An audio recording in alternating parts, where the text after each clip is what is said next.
Since the announcement of the iPhone 15 on the Apple special event, the hype has been all about the iPhone 15 Pro and the iPhone 15 Pro Max. But what if I told you that those were not necessarily the winners of the night? What if I told you that instead of the iPhone 15 Pro and the iPhone 15 Pro Max, the regular iPhone 15 was the actual winner of the night and it is the better upgrade? In this video, I'll tell you why I think regular iPhone 15 and iPhone 15 Plus are a much better upgrade. Let's get to it. Hi there, my name is Musa Nziane. Welcome to all the new viewers and welcome back to the subscribers. But if you are new to the channel and you like tech content and you want to stay updated on new Apple products including iPhones, be sure to hit the subscribe button. So to better explain why I say the regular iPhone 15 is a better upgrade and it was the winner of the special event night, we are going to look at two things. So one, we are going to look at regular iPhone 15 upgrades and new features compared to iPhone 14.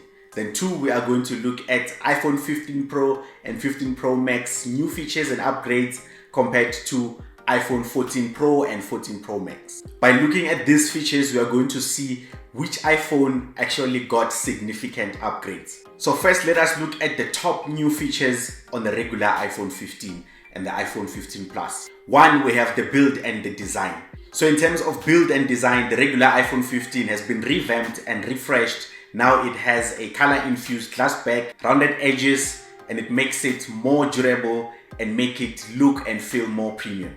Now if you compare that with the iPhone 14 design, the iPhone 14 design did not change from the iPhone 13. They basically look the same. On my previous videos, I have explained that when you look at the two phones, they basically look the same. You cannot tell which one is which unless if you remember the colors that are exclusive to the iPhone 14, and then you can tell which one is which. And then you can tell the difference, but they look and feel the same material. Basically, there was not much that was upgraded in terms of design and build on the iPhone 14. It looks like the iPhone 13. But now looking at iPhone 15 from iPhone 14, we can see that the design has been refreshed. And then second, we have Dynamic Island. Dynamic Island was the biggest exclusive feature that was limited to the iPhone 14 Pro and the 14 Pro Max. But now the regular iPhone 15 includes Dynamic Island. Not only is Dynamic Island a real feature that will make the iPhone 15 work and feel different, but it will also make the iPhone 15 look different from the iPhone 14. Once again, in terms of build, design, and the looks, iPhone 15 is going to look completely different from the iPhone 14. So now you cannot mistake the iPhone 15 for the iPhone 14 or the iPhone 13. So again, this is a real feature that is included on the regular iPhone. And then next we have USB-C. This one does not need too much explaining. Everyone was excited and everyone was happy that USB-C has finally came to Apple. And Apple themselves have admitted that all of the devices or most devices right now in the world are moving in the direction of USB-C. So this was long due. It's not necessarily a new tech or a new feature, but in the iPhone world, this is new and it's going to make significant improvements on the iPhone devices. And then next on the performance, the regular iPhone 15 is powered by an A16 Bionic chip that is from iPhone 14 Pro and 14 Pro Max. This is a powerful Pro chip that was powering the previous Pro model. Now we see this chip on the regular iPhone 15. So this should significantly improve the performance on the regular iPhone. Now I know you might say, well, they always do this, they always take the Pro chip and pass it down to the regular iPhone. But if you take a step back, you will notice that the iPhone 13 and the iPhone 14, they were using the same processor chip, which is the A15. And the only difference was that the A15 on the iPhone 14 had a slightly better GPU, and that was it. So there was no significant jump in terms of the processor from the iPhone 13 to the iPhone 14. So that is why I highlight this, because from iPhone 14 to iPhone 15, we are looking at a completely different processor here. A15 versus A16. So again, a huge jump for the regular iPhone. Now on to the last feature, which is the camera. So the new iPhone 15 is going to come with a 48 megapixel camera. This is a huge jump because previous iPhone 14 only had 12 megapixel camera, but now the iPhone 15 is going to have a 48 megapixel camera.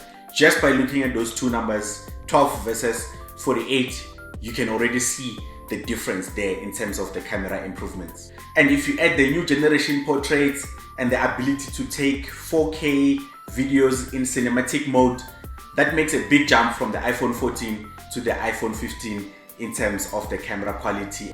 And again, from iPhone 13 to iPhone 14, there was not a lot that changed there. It was pretty much the same 12 megapixel camera. Well, they would say that it's a new and improved camera system. It takes slightly better pictures in low light, and that was about it. There was no significant difference from iPhone 13 to iPhone 14. But right now, there is a bigger difference. So once again, the standard or regular iPhone wins big time on the camera. So you can basically say that the regular iPhone 15 is an iPhone 14 Pro, because the regular iPhone 15 has about 80% or so features from the iPhone 14 Pro. Now this is just my own estimate, but it has majority of the features. So in summary, the regular iPhone 15 has won in these three major categories, and that is the design, the performance, and the camera. Those are some real upgrades in those three major categories. By the way guys, if you are enjoying this video, be sure to hit a like button and consider subscribing. Let's continue. Now let us look at the new features of the iPhone 15 Pro and the iPhone 15 Pro Max compared to the iPhone 14 Pro and 14 Pro Max. First, let us look at build and design. The new iPhone 15 Pro and the 15 Pro Max, they come with a new titanium casing, which is durable, strong, and it looks good. I think it is a better design compared to stainless steel on the iPhone 14 Pro Max. So that is a good upgrade. And then next we have USB-C, which I've mentioned that USB-C is not necessarily a new tech, it's just that it came to iPhones late. So that is still a win for the iPhone 15 Pro, but again, this can also be found on the regular iPhone 15. So now this is just a standard feature if you look at it that way, because it's found everywhere else. It's not a special new feature that will be exclusive to the iPhone 15 Pro. Then in terms of performance, the iPhone 15 Pro has a new A17 Pro chip, which is going to be a significant improvement from the iPhone 14 Pro, especially for gaming and then extra things such as your ray tracing and all of those new features. So in terms of performance, we will see some improvements from iPhone 14 Pro. And then let us look at the iPhone 15 Pro cameras compared to the iPhone 14 Pro camera. The iPhone 15 Pro is going to come with a 48 megapixel camera, which was the case on the iPhone 14 Pro.